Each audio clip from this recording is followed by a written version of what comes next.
bienvenido a este lugar. Jesucristo, bienvenido a este lugar. Padre omnipotente, de gracia y amor, bienvenido a este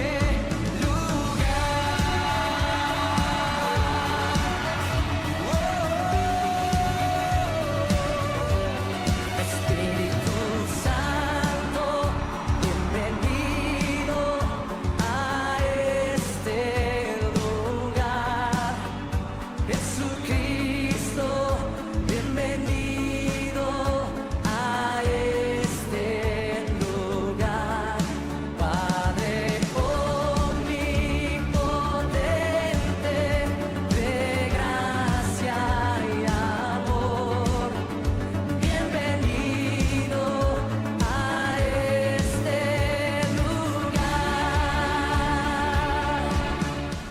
Hermanos, mientras ellos salen, vamos nosotros a continuar con lo previo, con la serie de estudios que hemos estado llevando a cabo. Y vamos a segunda epístola de Timoteo. Le quiero dar gracias a cada maestro, hermanos, por su arduo trabajo. Que Dios bendiga sus vidas grandemente. Yo sé que Dios tiene un propósito, amén. Segunda epístola de Timoteo. Segunda de Timoteo capítulo 3, versículo 16 al 17. Y miren, hermanos, esta es ya la tercera semana, ¿verdad? Que estamos en esta serie de estudios. La primera semana, hermanos, pues fue la introducción a lo que Dios nos está hablando por medio de estos versículos.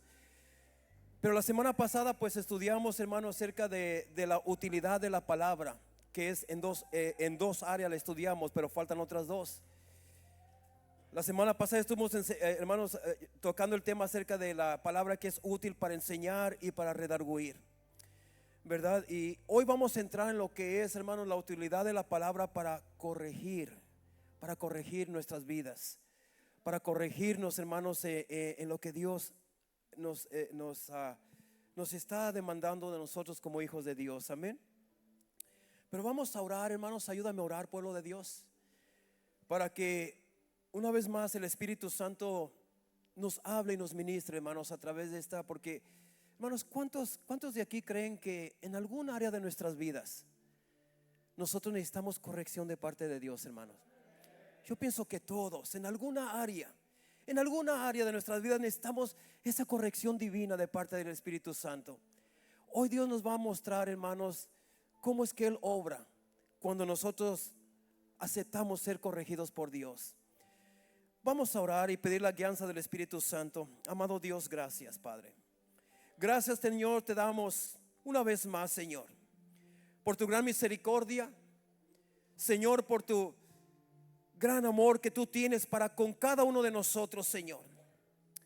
Señor, a pesar de las circunstancias, a pesar de muchas veces de nuestra rebeldía, nuestra desobediencia, Señor, tú sigues siendo fiel con nosotros, Padre.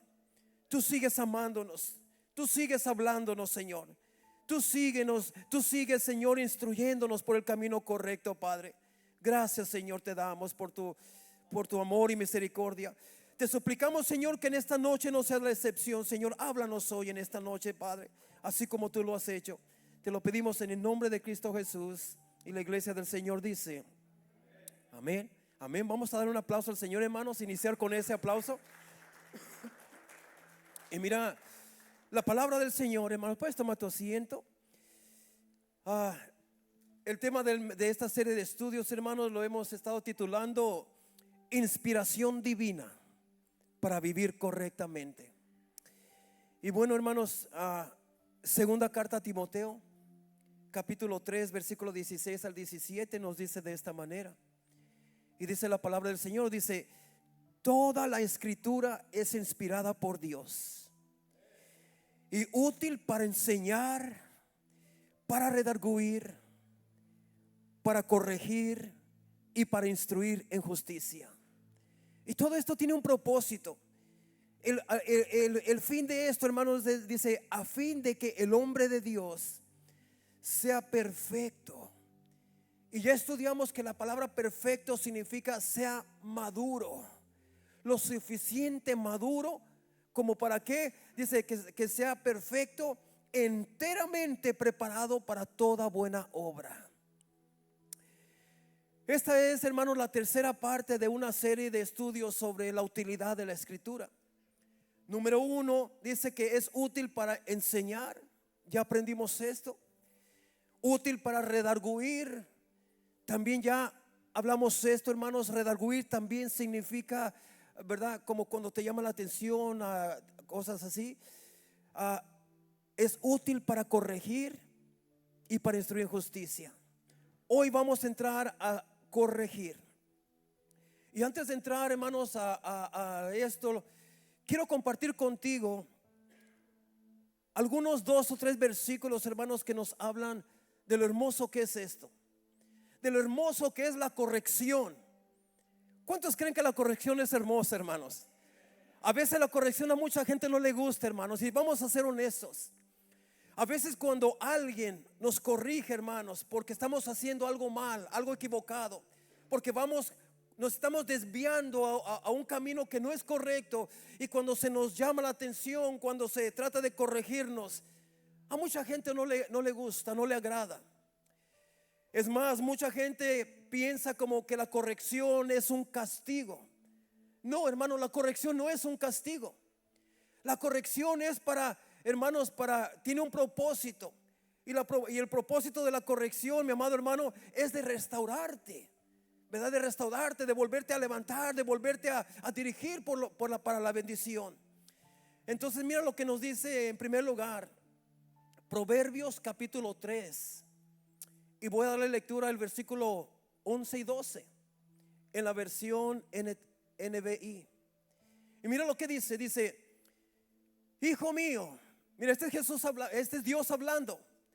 Dice: hijo mío, no desprecies la disciplina del Señor, ni te ofendas por sus reprensiones, porque el Señor disciplina a los que ama, como corrige un padre a su hijo querido. Wow. ¿Qué papá o qué mamá aquí en este lugar? No vaya muy lejos, no estoy hablando de allá, no, de nosotros. ¿Cuántos de ustedes que son papá, qué papá o qué mamá no corrige a su hijo cuando ve que su hijo va por malos pasos? ¿Qué papá no va a corregir a su hijo cuando el papá se da cuenta que su hijo está haciendo cosas que pueden ser peligrosas para ese niño o para esa niña? Yo creo que todos. ¿Y por qué lo corriges? No porque lo odias, no porque no lo quieres, no, lo corriges porque lo amas y quieres que le vaya bien en la vida. Quieres que su vida sea prosperada, quieres que su vida sea bendecida, quieres que tu hijo o tu hija sea de lo mejor. Por eso lo corrigimos. Por eso es lo que el Señor nos dice: hijo mío, no desprecies la disciplina del Señor. Dice: ni te ofendas por sus reprensiones. No te ofendas, pueblo de Dios, cuando se te llama la atención por algo. Es porque te aman. Segunda de Corintios capítulo 7 versículo 10, la versión Nueva Tradición Viviente, dice de la siguiente manera: dice: pues la clase de tristeza que Dios desea que suframos. Mira, la voy a llevar por partes. Yo sé que a lo mejor te me vas a adelantar tú, pero mira, aquí me está diciendo que hay un tipo de tristeza de la cual Dios se goza que nosotros suframos. Mucha gente dice: Dios no se goza con la tristeza de su pueblo. No, sí se goza. Pero vamos a ver qué tipo de tristeza está hablando Dios aquí. Dice: pues la clase de tristeza que Dios desea que suframos, mira, es algo que Él desea. Que Dios desea que suframos, nos aleja del pecado y trae como resultado la salvación. En otras palabras, Dios anhela ver este tipo de tristeza en nosotros. Desea ver este tipo de tristeza. ¿Qué tipo de tristeza está hablando? Que cuando tú te entristeces porque reconoces que le fallaste a Dios, y que tú te pones triste por esa ofensa que le hiciste a Dios. Dios se goza cuando tú te pones triste porque reconoces que cometiste un pecado contra un hermano, contra una hermana, contra Dios, y que eso te redarguye y que te pones triste. Dios se goza. Dios desea ver ese tipo de tristeza en nosotros, porque es un tipo de tristeza, dice la palabra de Dios, que nos lleva al arrepentimiento, y luego el arrepentimiento nos lleva a la salvación. Pero mira, luego habla de otro tipo de tristeza, ¿verdad? Y bueno, y sigue hablando, dice: pues la clase de tristeza que Dios desea que suframos nos aleja del pecado y trae como resultado salvación. No hay que lamentarse por ese clase de tristeza. O sea, no hay que lamentarnos, hay que gozarnos en ese tipo de tristeza. Y luego dice: pero la tristeza del mundo, esa es otra tristeza aparte. Pero la tristeza del mundo, a la cual le falta arrepentimiento, resulta en muerte espiritual. ¿Qué tipo de tristeza es esa tristeza que está hablando del mundo? Es un tipo de tristeza donde el mundo no se arrepiente de lo que hace, simplemente se siente mal en su conciencia. Simplemente sabe que le falló a Dios, sabe que le falló al hermano, sabe que está en pecado, y su conciencia lo hace sentir triste, pero no se arrepiente de lo que está haciendo. ¿Por qué? Porque aunque se siente triste y nomás le dice al Señor o al hermano, a la hermana: perdóname, lo siento, no quise hacerlo, pero bueno, ya lo hice. Y hermano, y simplemente luego lo vuelve a cometer, y vuelve a pedir perdón, y vuelve a cometer eso, y lo vuelve a pedir perdón, pero nunca hay un arrepentimiento. Y ese tipo de tristeza, hermanos, que realmente es como cuando te conmueve la conciencia, dice la palabra de Dios, ese tipo de tristeza a la cual le falta arrepentimiento, resulta en muerte espiritual. ¿Conoces tú a personas que constantemente dicen: perdón, cometí el error, pero lo vuelven a hacer, y vuelven a pedir perdón, y lo vuelven a hacer, y vuelven a pedir perdón? Hermano, es que allí no hay arrepentimiento. Uno más, un versículo más antes de entrar a lo que vamos a entrar. Salmos 94, versículo 12, en la versión Reina Valera. Dice: bienaventurado el hombre a quien tú, oh Jehová, corriges. Wow, mira nomás. Bienaventurado aquel varón es al cual Dios corrige. Bienaventurado. Y en tu ley lo instruyes. Wow. ¿Qué es lo que está haciendo ahorita el Señor contigo y conmigo? Nos está corrigiendo. Nos va a hablar acerca de la corrección. Nos está instruyendo por el camino correcto. Este es el camino correcto. Esta es la verdad. Esta es la vida. Este es Jesús. Porque Jesús dijo: yo soy el camino, la verdad y la vida. Entonces este salmo, hermano, tocó mucho mi corazón, porque dice: bienaventurado el hombre a quien tú, Jehová, corriges, y en tu ley lo instruyes. Qué bendición es. Está diciendo: eres afortunado de que Dios te está hablando. Eres afortunado de que Dios te corrija, pueblo de Dios. Eres afortunado que Dios te instruya en su ley. Hay otros que quisieran ser instruidos en la ley de Dios, pero no tienen quien los instruya. No tienen Biblias en sus casas, no tienen modo de conseguir una. No pueden, aunque quisieran ser instruidos, no pueden. Y tú y yo, que podemos, muchos no nos interesa y no venimos a la casa de Dios. Pero mira, hemos entrado, hermanos, a lo que es, ¿qué es corregir? Bueno, hay mucha gente, hermanos, que puede decirte cuáles son los problemas del mundo y especialmente con los seres humanos. Es bien fácil, es bien fácil. Todo el mundo tiene esa capacidad. Todo el mundo tiene ese discernimiento de ver los defectos de los demás.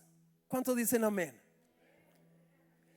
Pero el discernimiento que necesitamos pedirle a Dios que nos dé es que nos haga ver nuestros propios defectos.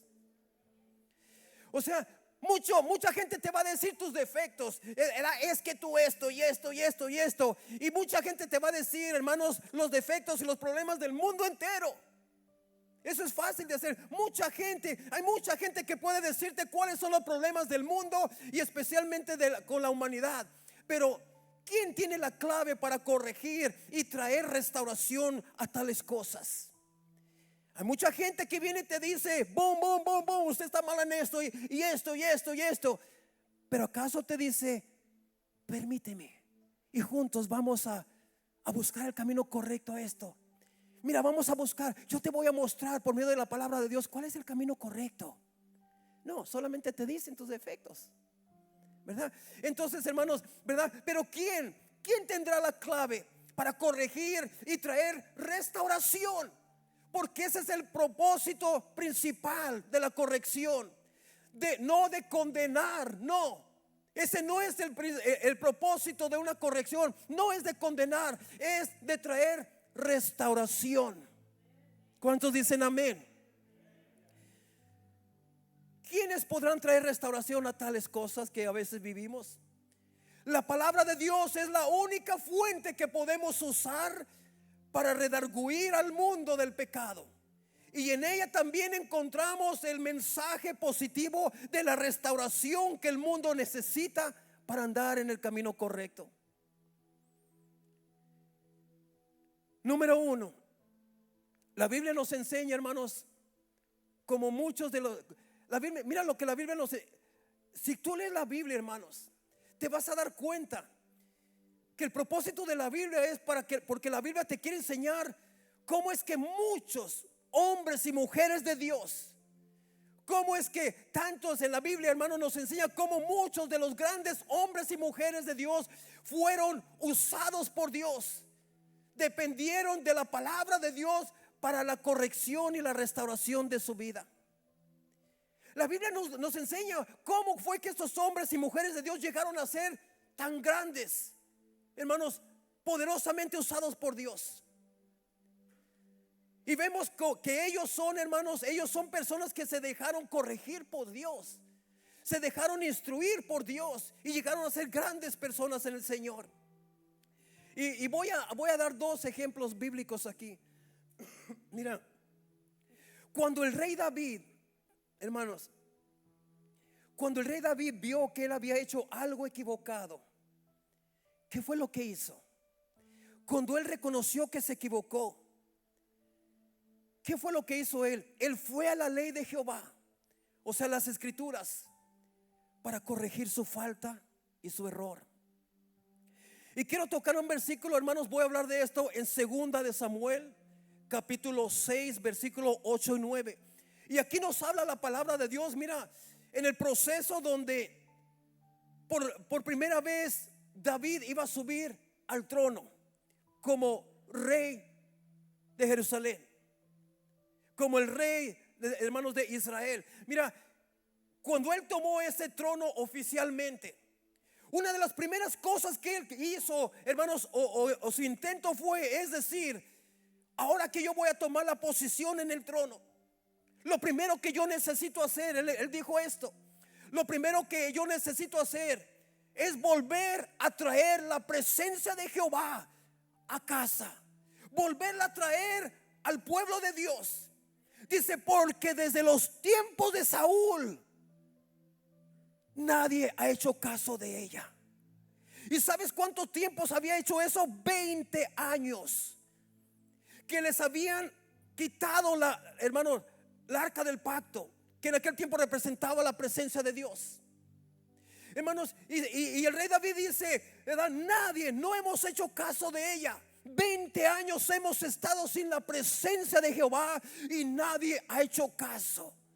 Y él dijo, lo primero que necesito hacer es que nos unamos como pueblo, vayamos y conquistemos, traigamos la presencia de Dios nuevamente.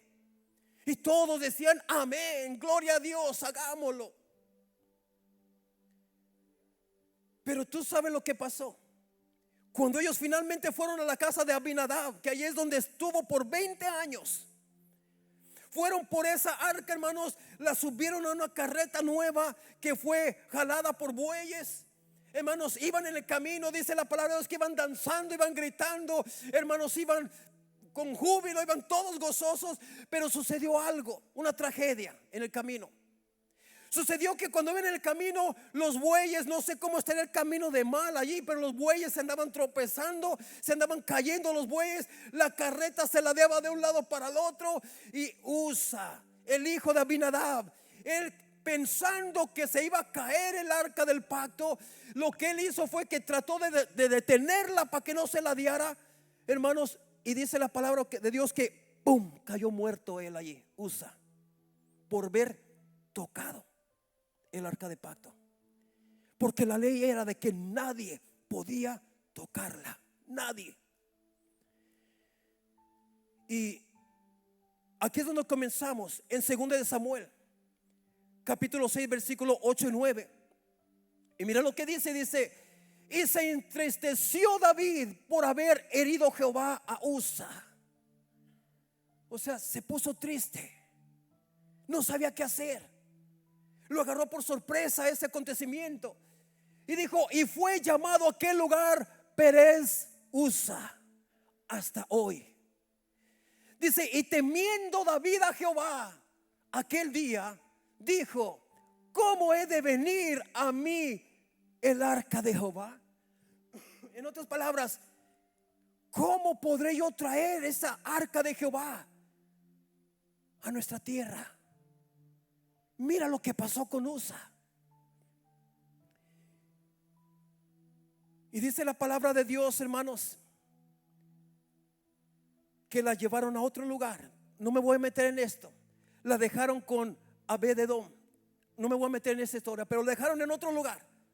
Se le encargaron, dijeron, aquí te dejamos esta arca, no podemos llevárnosla. Quizás David pensó, Jehová está airado ahorita, Jehová está encendido de ira, ahorita no podemos llevarla, aquí la vamos a dejar. Pasó el tiempo. Yo me imagino que David empezó a clamar a Dios, le empezó a decir, Señor, ¿qué pasó allí?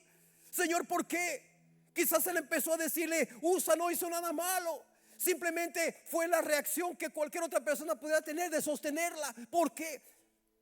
Pero fue la palabra de Dios, y Dios le enseñó qué pasó ahí. Primera de Crónicas, capítulo 15, versículo 2. Mira lo que dice. Esto fue, dice, entonces, esto fue ya después de que David buscó la presencia de Dios. Esto fue después de que David se arrepintió y dijo, Señor, ¿qué pasó? Muéstrame, revélame qué pasó allí. La intención de David era algo bueno. La intención de David era traer la presencia de Dios a casa. ¿Cuántos quieren la presencia de Dios en su casa? Nuestra intención es buena, pero hay que saber cómo hacerlo. Mira lo que dice aquí. Entonces dijo David, el arca de Dios no debe de ser llevado sino por los levitas, porque a ellos, fíjate, a ellos ha elegido Jehová para que lleven el arca de Jehová y les sirvan perpetuamente. O sea, mira de la manera que David quiso traer la presencia de Dios a casa, pero lo quiso hacer a su manera, no a la manera de Dios. Y hoy en día podemos aplicar eso a nuestras vidas. Cuántas multitudes de personas hay, tanto allá afuera que no son cristianas como en el cristianismo, que te dicen, yo le sirvo a Dios, pero a mi manera. Y yo quiero decirte que si tú le sirves a Dios, si tú intentas servirle a Dios a tu manera, nunca te va a funcionar. Si tú intentas buscar, yo busco a Dios, sí, yo también le busco, pero a mi manera. Déjame decirte que a tu manera, la búsqueda de Dios a tu manera te va a resultar en tragedia cada vez. Porque no se busca a Dios a nuestra manera. Se busca a Dios, se le cree a Dios y se busca a Dios a la manera de Dios. La Biblia misma dice, si creyeres, Jesús dice, si creyeres en Jesús como está en la Escritura. O sea, te está diciendo, no creas en Jesús a tu manera, sino como dice la Escritura que debemos de creer. Entonces David entendió que la primera vez que él quiso buscar y traer la presencia de Dios a casa, él cometió un error gravísimo. Él quiso traer la presencia de Dios a su manera. Hermanos, él lo hizo a la manera de los mundanos.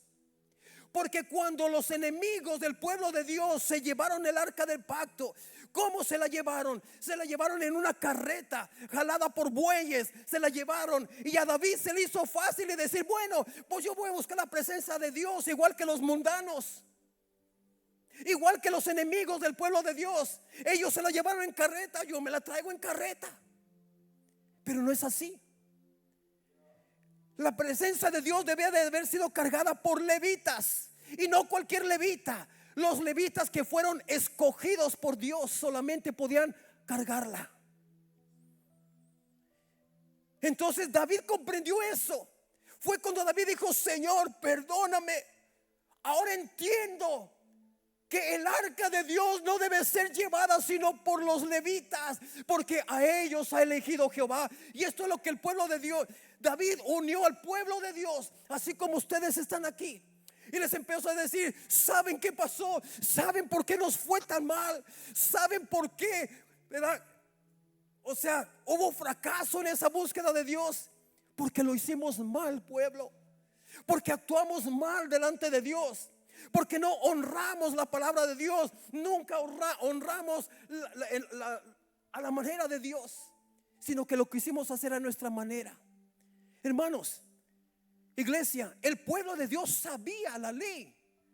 Ya habían tenido instrucciones sobre cómo se cargaba el arca del pacto. Pero ¿quién hizo caso? Nadie. Nadie. Entonces le dice, ¿verdad? Para que lleven el arca de Jehová y le sirvan perpetuamente. Y luego, hermanos, si nosotros vemos el versículo 13, el mismo 1 de Crónicas capítulo 15, pero ahora vamos a ver el 13. Y mira el 13 dice, pues por no haberlo hecho así vosotros la primera vez, Jehová nuestro Dios nos quebrantó, por cuanto no le buscamos según sus ordenanzas. Wow. Dios ahí le mostró a David, te voy a mostrar por qué hice lo que hice. Porque quieren hacer las cosas a su manera. Y las cosas a su manera no van a funcionar. No. Las cosas que Dios te pide que hagas, las tenemos que hacer como Él te lo pide que las hagas. No como tú sientas hacerlos. No, como Él te lo pide que lo hagas. Y muchas veces, pueblo de Dios, de la manera que Dios te lo está pidiendo que lo hagas, no es de la manera que tú quieres hacerlo. No, muchas veces va a ser muy opuesto a la manera que tú lo quieres hacer. Pero Dios te manda que le seas obediente. Porque cuando no lo eres, cuando quieres servirle a Dios a tu manera, hay un quebranto. Dios quebranta, rompe. Dios, hermanos, wow, te hace, hermanos, y te hace, y aunque te duela, te sigue haciendo, y te va a seguir haciendo hasta que entiendas y comprendas que necesitas humillarte delante de Dios y que necesitas arrepentirte de lo que hiciste, pedir perdón y ahora sí venir al Señor con un corazón dispuesto. Entonces, David entendió. David fue corregido. Pero aquí lo importante es de que David aceptó la corrección de Dios. David se humilló, pidió perdón y volvió a convocar a todo el pueblo para decirles: pueblo de Dios, arrepiéntanse, arrepentámonos, vamos a intentarlo de nuevo, pero ahora a la manera de Dios. Y tuvieron éxito. Ese es el primer personaje que yo quería tocar, hermanos, acerca de la corrección de Dios. Cómo la corrección de Dios puede traer mucha bendición cuando uno se humilla y lo hace con un corazón dispuesto. Pero ahora, hermanos, quiero tocarte de un personaje que yo sé que cada uno de nosotros nos vamos a identificar con esta persona, porque voy a tocar a un personaje testarudo, rebelde, que siempre quería hacer las cosas a su manera. Tenía tanto el yo a mi manera. Se creía el más importante de todos. Él quería mostrar que él podía. Tenía un ego bien alto.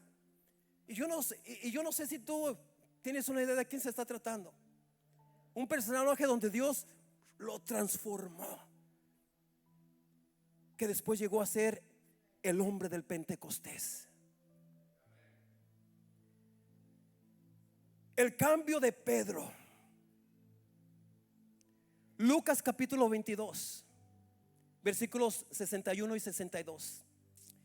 Y antes de leer este versículo, quiero nuevamente relatarte lo que estaba pasando ya aquí. Para este versículo ya lo que había pasado, ya lo que había acontecido. Mira, aquí es cuando Jesucristo en muchas ocasiones ya había empezado a preparar a sus discípulos, diciéndoles: la hora viene, se acerca la hora donde yo voy a ser quitado de entre ustedes, donde yo voy a ser arrebatado, voy a ser arrestado, voy a ser llevado a un monte, voy a ser llevado, ¿verdad? Y el Hijo del Hombre va a entregar su vida, va a ser crucificado. Y les empezó a explicar. Llegó un momento, hermanos, donde Jesús, hablando con Pedro, hermanos, Jesús le decía a Pedro: mira, Pedro, así van a suceder las cosas. Y Jesús le empezó a decir: va a llegar un momento, Pedro, donde tú mismo me vas a negar. Y ahorita vamos a ver estos versículos. Pero llega un momento donde Pedro le dice: Señor, yo no solamente te seguiré hasta el fin, te seguiré donde quiera que tú vayas. No solamente estoy dispuesto a ir a la cárcel contigo, Señor, sino hasta la misma muerte.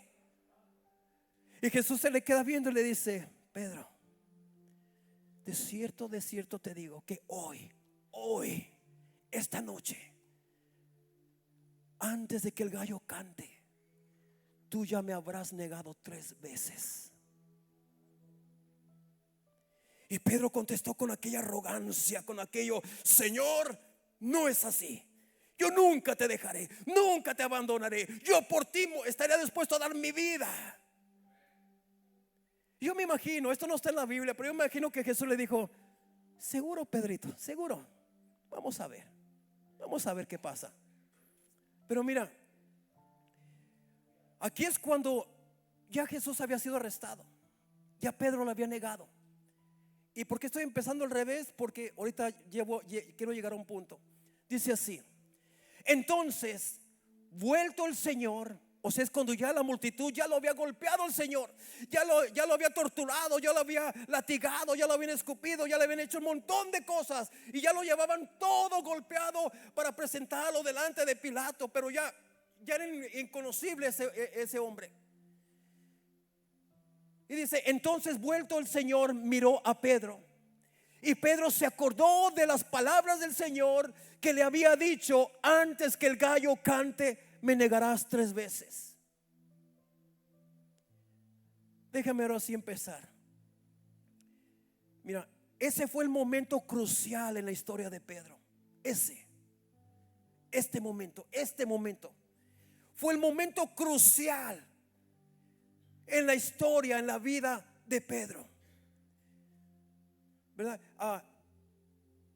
Yo no conozco a otro hombre en la Biblia que nos dé mayor consuelo a ti y a mí, cuando miramos su carácter tan lleno de fallas, cuando lo vemos su carácter tan lleno de defectos, y lo que Cristo hizo en él por el poder del Espíritu Santo, eso nos da esperanza. ¿Por qué? Porque nosotros decimos, bueno, si Pedro era tan testarudo, si Pedro era tan rebelde en ocasiones, si Pedro siempre era, wow, tan preguntón, tan, hermanos, era tan, como te dijera, bien atrevido. Si Pedro cometía tantas fallas y Dios hizo algo grande con él, eso nos da esperanza, porque decimos, pues también conmigo lo va a hacer Dios, porque yo soy igual de testarudo que Pedro, yo soy igual de rebelde, yo soy igual de aquí, allí, allí, yo soy igual que Pedro. Y eso nos debe de dar esperanza. Entonces, pero recuerda que antes que Cristo pudiera llenar a Pedro de su Santo Espíritu y hacer de él un hombre nuevo, Lucas 22:62 dice que Pedro salió de allí y lloró amargamente. Pedro tenía que humillarse para poder ser transformado por el Espíritu Santo de Dios. Pedro tenía que ser quebrantado para poder ser transformado por el poder de Dios. La Biblia nos muestra, hermanos, 4 aspectos de la vida de Pedro. 4 aspectos.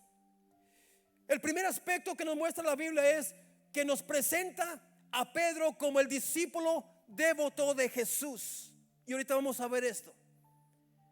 Segundo aspecto, la Biblia nos muestra, nos presenta a Pedro cuando vivía la vida del yo, para mí, todo. Tercer aspecto, nos muestra, hermanos, a Pedro en su arrepentimiento.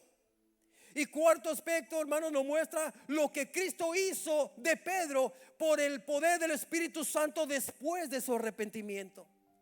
4 aspectos.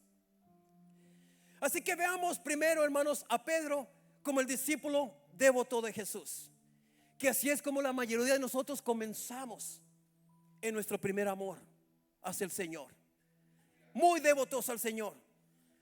Estamos dispuestos a dejarlo todo por el Señor, todo, porque sentíamos ese ardor, ese fuego del Espíritu Santo en nosotros, ¿verdad? Entonces mira, la Biblia nos muestra, hermanos, vamos a ver el primero, ¿verdad? A Pedro como un devoto del Señor. El discípulo devoto de Jesús, hermano. Mira, Cristo, dice la palabra de Dios, que Cristo lo llamó a Pedro para que dejara sus redes y que lo siguiera. ¿Y qué crees? Pedro lo hizo al instante, sin preguntas. Pedro lo hizo. Pedro era un hombre de entrega total, porque lo dejó todo para seguir a Jesús. Pedro era un hombre de percepción espiritual. Él podía, hermanos, ver, él podía presentir, él podía sentir muchas cosas que otros no podían. Pedro era un hombre de percepción espiritual. Por eso es que lo dejó todo sin pensarlo y siguió a Jesús. Una entrega total. Así como tú y yo, cuando por primera vez nos enamoramos del Señor, nos entregamos total. Dijimos, Señor, yo te sigo, venga lo que venga. Así fue Pedro en las primeras etapas. Cuando Cristo le preguntó a sus discípulos en Mateo capítulo 16, versículo 15 en adelante, Jesús les hace una pregunta a sus discípulos y les dice: ¿quién dicen ustedes que yo soy? Porque había muchas cosas. Algunos por allá afuera decían que él era Elías, que él era esto, que él era un profeta, que él era un maestro. Todos opinaban diferente, pero ninguno decía es el Hijo de Dios. Entonces esto venía a Jesús. Jesús, allá dicen que eres Elías, allá dicen que eres un profeta, y Jesús les dijo: está bien, pero yo les hago una pregunta a ustedes. ¿Quiénes dicen ustedes que soy yo? Y Simón, como siempre, el primero. Él quiere ser el primero en todo. Simón brincó y respondió, dijo: Señor, tú eres el Cristo, el Hijo del Dios viviente. Pedro era un hombre estupendo, un discípulo devoto de Jesús. Sin embargo, a Pedro le faltaba mucho todavía. Segundo, Pedro vivía la vida del yo, confiado en sí mismo, buscando su propio honor todo el tiempo. Pedro siempre quería ser el primero en todo. La vida del yo estaba fuerte en Pedro. Que él había dejado los botes y las redes por seguir a Jesús, sí, sí lo hizo. Pero no había dejado a su viejo yo. Jesús dijo en Mateo 16:24, dijo: si alguien, y esto involucra a cualquier persona que quiera seguir a Cristo, si alguno quiere venir en pos de mí, niéguese a sí mismo, tome su cruz y sígame. Jesús, hermanos, es del tipo de personas que él no va a hablar algo que él ya no ha puesto en práctica. Jesús jamás va a predicarte algo que él no lo está viviendo. Eso es lo bonito del Señor. Hoy en día puede haber muchos predicadores que predican tan lindo, tan hermoso, pero pregúntales: ¿estás viviendo lo que estás predicando? Jesús vivía lo que predicaba. Cuando Jesús dijo: si alguno quiere venir en pos de mí, ¿verdad?, niéguese a sí mismo, tome su cruz y sígame. Jesús fue el ejemplo, hermanos, de lo que significa negarse a sí mismo. Su venida a esta tierra en forma humana y entregándose como siervo crucificado fue la personificación máxima del sacrificio. Jesús se despojó de su gloria en el cielo por la agonía de la cruz. Él se negó a sí mismo los privilegios del cielo al negarse a sí mismo. Jesús sufrió humillaciones, azotes, escupidas, clavos y hasta una lanza en su costado.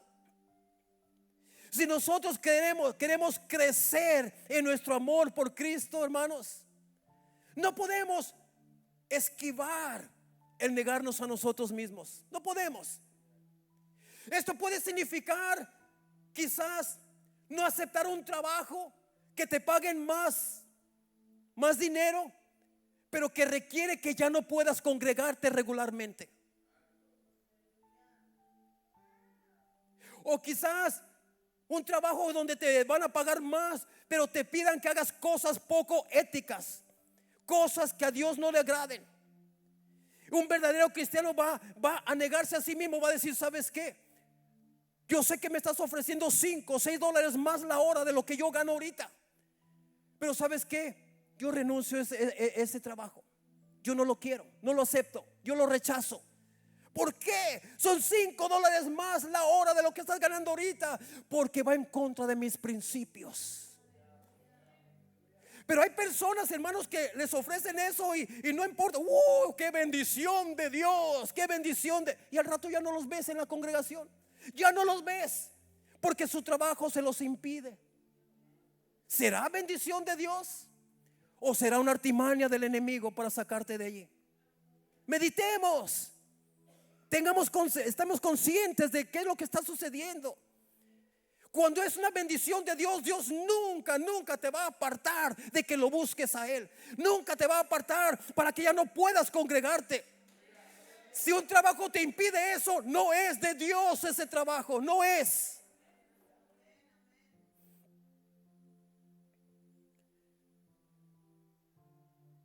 Pedro, hermanos, mira, Jesús le había dicho a Pedro que tenía que negarse a sí mismo. El yo debe de ser ignorado en nuestras personas, en nuestro personaje ya. Esa es la raíz del verdadero discípulo. Pero Pedro no lo entendía todavía. ¿Y qué pasó? Cuando llegó la noche, Cristo le dijo a Pedro en Marcos 14:30.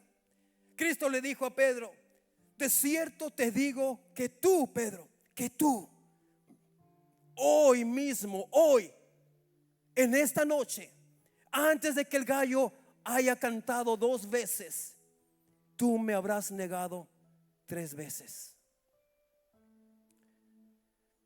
También vemos, hermanos, con qué autosuficiencia Pedro le respondió al Señor. Mira, Pedro trató como de decirle al Señor: Señor, tú estás mal. No lo dijo, pero de la manera que le contestó, sí le dijo eso. Le quiso dar a saber: Jesús, yo te respeto. Jesús, yo te respeto y te sigo, pero ¿sabes qué? Aquí sí estás mal, Jesús. Mira lo que le contestó Pedro: Señor, no solo estoy dispuesto a ir contigo a la cárcel, porque Jesús ya le estaba diciendo: me van a arrestar, me van a arrestar, y me van a hacer esto y me van a hacer lo otro. Entonces Pedro le dice: Señor, ahorita me paro delante de ti con mi mano en la palabra de Dios y te digo esto, Señor. Señor, no solo estoy dispuesto a ir contigo a la cárcel, sino también a la misma muerte. Wow. Esas son palabras de hombre de valor. Son palabras de un hombre bien definido en lo que quiere hacer. Bien definido. Pedro hablaba en serio. Pedro no se estaba burlando, lo estaba diciendo en serio. Él realmente tenía la buena intención de hacerlo. Pedro no se conocía a sí mismo todavía. Tercero, miramos ahora el arrepentimiento de Pedro. Pero después de unas horas, al salir Jesús, ¿verdad? Al ser Jesús arrestado, Pedro y todos los demás, Pedro salió huyendo, abandonando y negando conocer a su Señor. 3 veces lo hizo, lo negó. Y mira, le voy a pedir a alguien, hermanos, no sé si, hermano Eduardo, usted tiene la voz alta, usted no necesita micrófono. Si puede leer, le voy a dar un versículo, hermano. Vamos a Marcos, capítulo 14, versículos 66 al 72. Y mira lo que contestó aquí. Mientras él lo busca, lo encuentra. Yo quiero decirte que esta fue la etapa donde Jesús le había dicho: Pedro, me vas a negar hoy mismo. Tú te muestras delante de mí como que eres un hombre valiente, que tienes bien definido lo que vas a hacer, pero mira, Pedro, tú me vas a negar. Y cuando vinieron a arrestar a Jesús, no sé qué pasó, que Pedro se llenó de temor, miedo.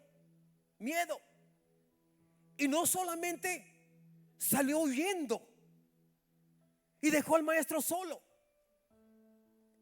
sino que lo más grave de haber salido huyendo fue de que aún ya cuando lo había dejado abandonado, negó conocerlo, negó ser parte de él. Eso fue lo más grave. Pero Marcos capítulo 14, versículos 66 al 72. Mira lo que dice la palabra de Dios. Aquí explica cómo sucedió esa negación de Pedro.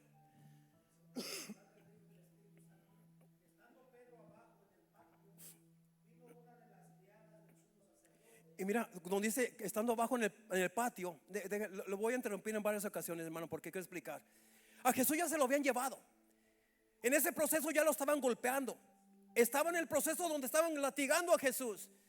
Estaba en el proceso donde estaban bofeteando, donde estaban, hermanos, tantas cosas. Y Pedro, aunque había huido, pero él quería permanecer cerca del área, porque él se empezó a sentir mal. ¿Por qué lo abandoné? Y quería saber qué está pasando con mi maestro, qué está pasando con Jesús. Quería saber, entonces se mantenía por ahí alrededor. Era una noche fría, helada, y miró gente que estaba haciendo una alumbrada. Y allí fue donde está hablando el hermano Eduardo. Él quiso venir y unirse para calentarse en ese fuego. Amén.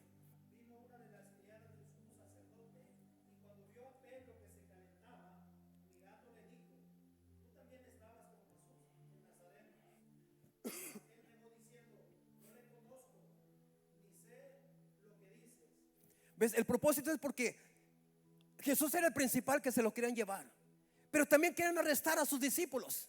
También los quieren, por eso él salió huyendo. Y le están preguntando: tú eres uno de ellos, ¿verdad? Tú eres uno de ellos. ¿Y qué contesta ella? Mujer, yo no sé ni de qué estás hablando tú. Wow. Aparte de cobarde, aparte de, ¿cómo se dice? Collón, hasta mentiroso salió. ¿Qué le dijo? ¿De qué me estás hablando? Yo no sé de qué me estás hablando. Amén, mi hermano.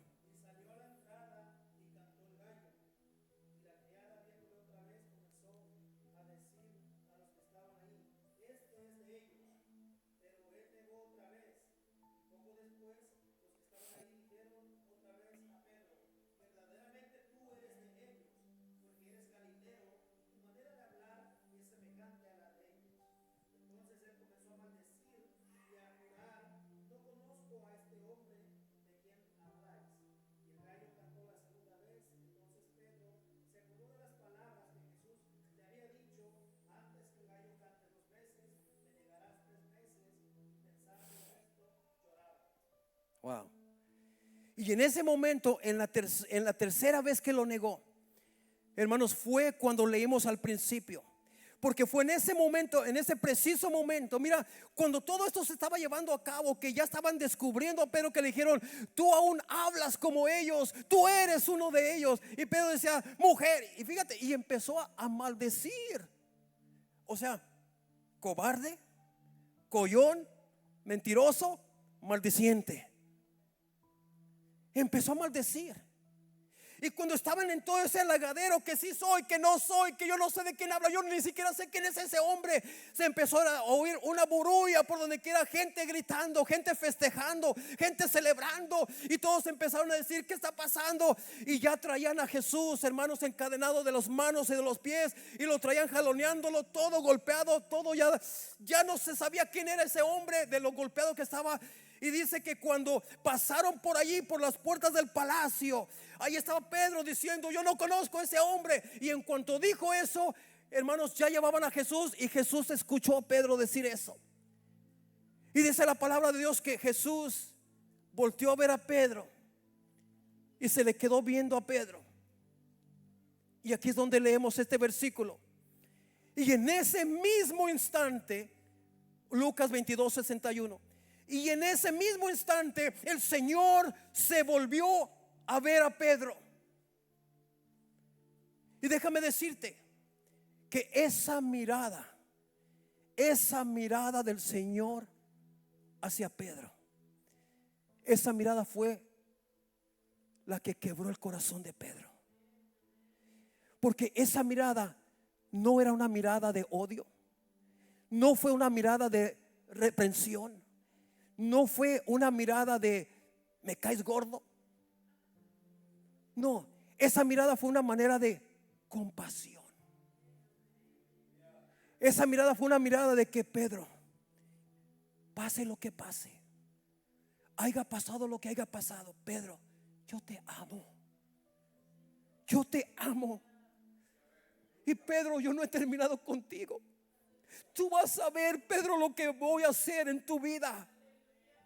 Fue una mirada de compasión. Y eso fue lo que rompió a Pedro. Pedro esperaba ver una mirada de odio, una mirada de reproche, una mirada de condenación hacia Pedro. Pero no, esa mirada, hermanos, fue algo sobrenatural. Y entonces Pedro se acordó de las palabras del Señor cuando le dijo: Pedro, antes de que el gallo cante, me negarás 3 veces. Enseguida Pedro salió de allí y lloró amargamente.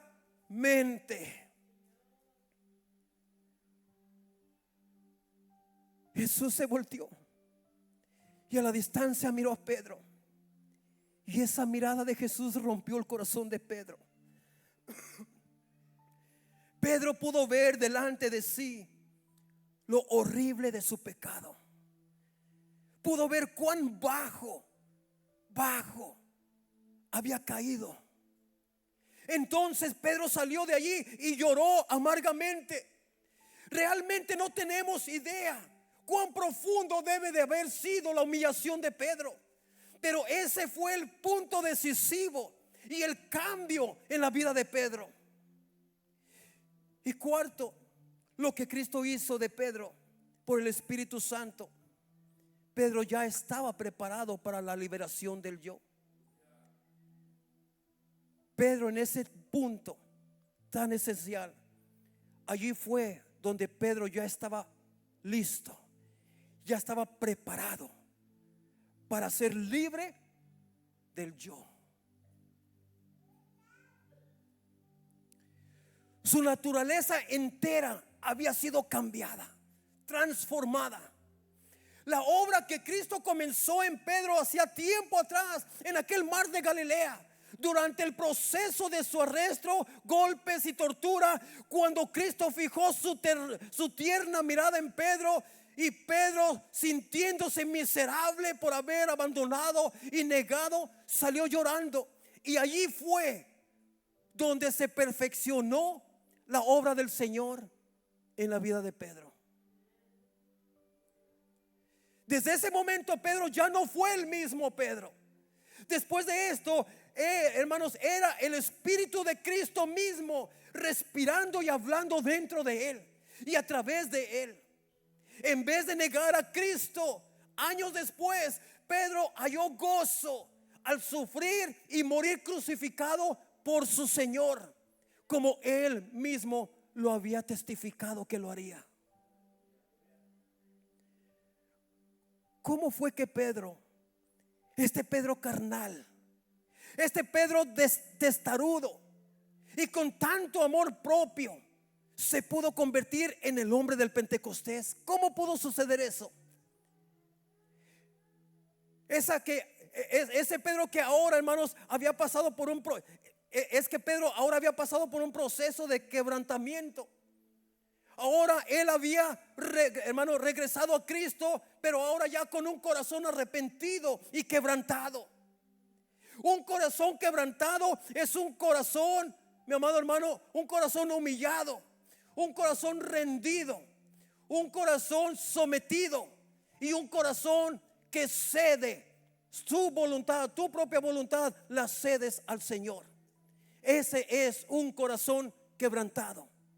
Y eso es lo que necesitamos nosotros para poder ser corregidos por Dios. Porque mientras no haya un corazón quebrantado, no va a haber corrección de Dios en tu vida. Porque tú siempre vas a querer hacer las cosas a tu manera y no a la manera de Dios. Entonces, ¿qué fue lo que hizo que Pedro corrigiera sus acciones y sus errores en el llamado que Cristo le había hecho? La palabra de Jesús. Le enseñaron la palabra de Dios, o sea, Jesús mismo. Jesús dijo: yo soy, ¿verdad? Dice la palabra de Dios porque, ¿verdad?, que en el principio era el verbo y el verbo estaba con Dios y el verbo era Dios. ¿Quién es ese verbo? ¿Qué quiere decir verbo? La palabra. Ese verbo es Cristo. Entonces, ¿qué hizo este cambio en la vida de Pedro? El verbo, la palabra, Jesús. ¿Qué fue lo que hizo en la vida de Pedro? La palabra lo enseñaron, lo redarguyeron, ¿verdad? Y lo corrigieron. Lo corrigieron. Corrigieron sus errores para poder llegar a la restauración completa. Yo con esto quiero concluir, hermanos. Mira, la corrección de Dios, fíjate lo que produce. La corrección de Dios produce 4 cosas. Debe de producir 4 cosas. La corrección de Dios debe de producir arrepentimiento y un cambio profundo en nuestra vida y en nuestras futuras decisiones. La corrección de Dios también, hermanos, produce agradecimiento y amor por su palabra. La corrección de Dios, hermanos, ¿verdad?, es aquel que corrige a Dios nunca vuelve a ser el mismo. Nunca vuelve a ser el mismo. Y aquel que desprecia la corrección de Dios, dice la palabra de Dios que es necio y no comprende la voluntad de Dios. Pero quiero regresarme a la primera corrección, a lo que hace la corrección. La corrección de Dios produce primeramente arrepentimiento en tu vida y un cambio profundo en nuestra vida y nuestras futuras decisiones. Esto nos dice Segunda de Corintios capítulo 7 versículo 10 en la Biblia, ¿verdad?, en la Biblia de las Américas. Dice: porque la tristeza que es conforme a la voluntad de Dios produce un arrepentimiento que conduce a la salvación sin dejar pasar. Dice, o sea, pero esta es una tristeza buena. Dice, sin dejar pesar. Pero la tristeza del mundo produce muerte. Ya explicamos un poco esto. Ahora, para que pueda haber un verdadero arrepentimiento, la persona tiene que dar 4 pasos. 4 pasos. 4 pasos para el arrepentimiento sincero. Paso número 1, es muy obvio este: reconocer nuestros pecados. reconocer nuestros pecados, pero esto implica vencer el orgullo. ¿Cuántos orgullosos hay aquí?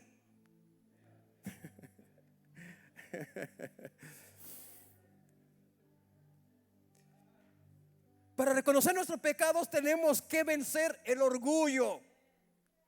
Y ese es el primer paso, reconocer que tenemos orgullo. Entonces, esto implica, hermanos, vencer el orgullo.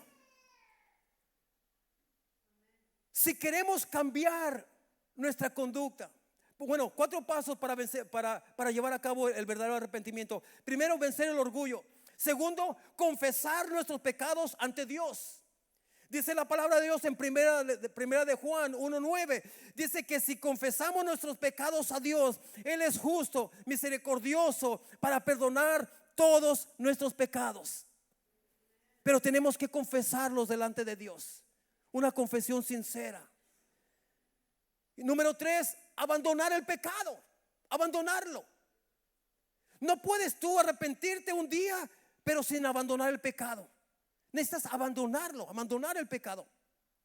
Si queremos cambiar nuestra conducta, tenemos que cambiar el sentido de nuestra vida. Es como un conductor, hermanos, que conduce su automóvil, que conduce por un camino equivocado. Y cuando se da cuenta que va en sentido contrario, hermanos, inmediatamente esa persona se da la media vuelta y vuelve, hermanos, para poder tomar el camino correcto. Esto es un cambio de sentido. Mira, hermano, sí, te voy a dar un ejemplo. Esto me sucedió a mí en una ocasión, mi amado hermano. En una ocasión yo iba por las callecitas esas que muchas veces uno no conoce, se confunde con calles.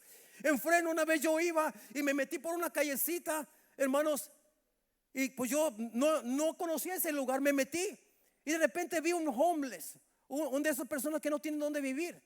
Y esa persona me gritaba y me decía, hey, hey, me dice en inglés, you're going the wrong way, me decía. Y yo en mi sentido, hermano, no capté. Yo dije, está borracho, no sabe lo que habla, está endrogado. Me dice que voy mal, que donde yo voy no es the wrong way. Y yo decía, ¿él cómo sabe dónde voy? Él no sabe dónde voy porque me dice que I'm going the wrong way. Yo seguí bien campante, hermanos. Hombre, de repente vi, hermanos, eran 3 carriles. De repente vi 2 carros y un trailer grandote y todos venían hacia mí, todos, hermanos. Yo dije, ¿qué está pasando? Hermanos, me recordé de las palabras de aquel homeless que yo decía, borracho, esto y lo otro. Me recordé que me decía, you're going the wrong way. Me metí en sentido contrario. I was going the wrong way. Inmediatamente, hermanos, me di la vuelta. Quemé llanta allí, me di la vuelta y me alineé hacia el camino correcto. Así debe ser el cristiano. Cuando nos damos cuenta que estamos mal, tenemos que dar la media vuelta inmediatamente y seguir por el camino correcto. Seguir por el camino correcto, ¿verdad? Entonces, hermanos, en nuestras vidas tenemos que hacer algo semejante.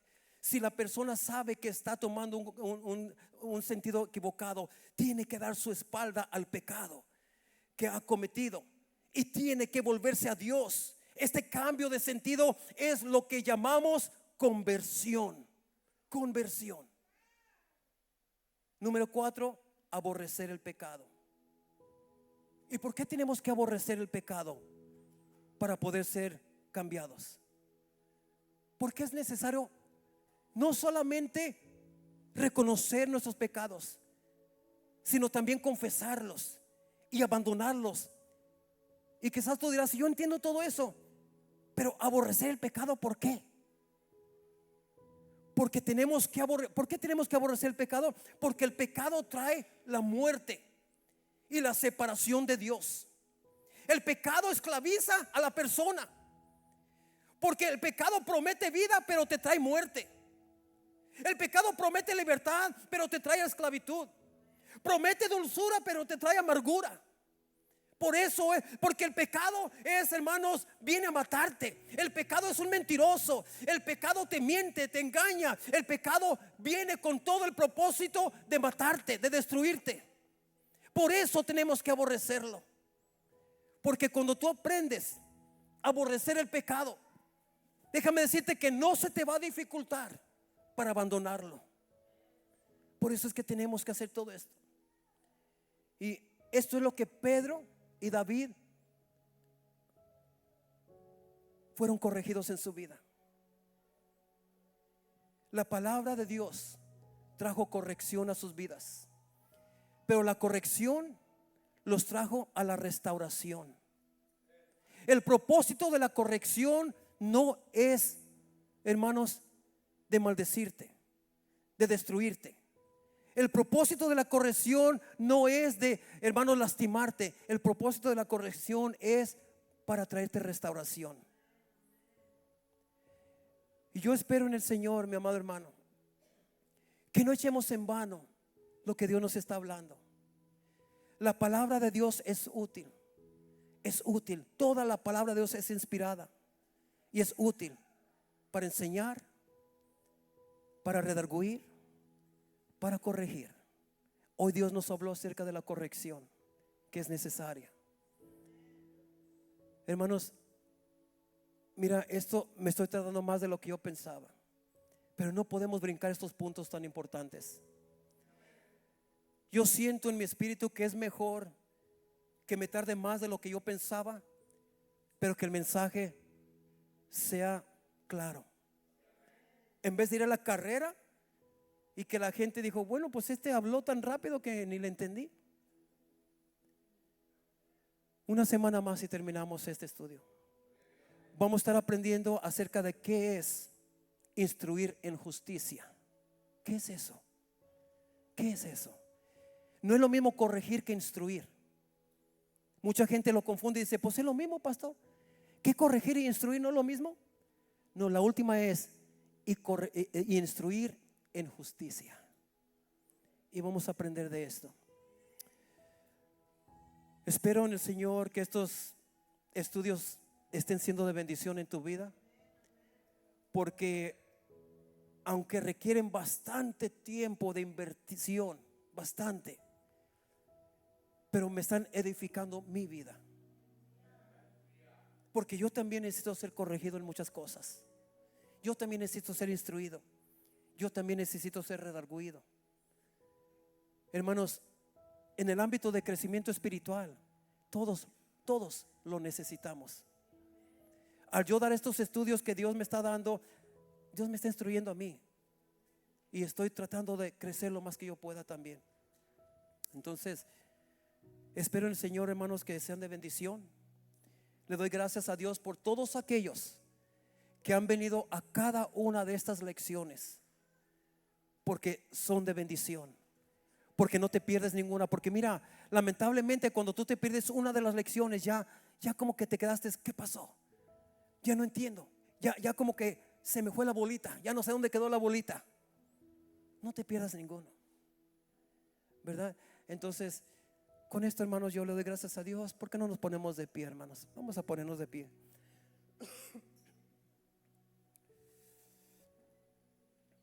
Y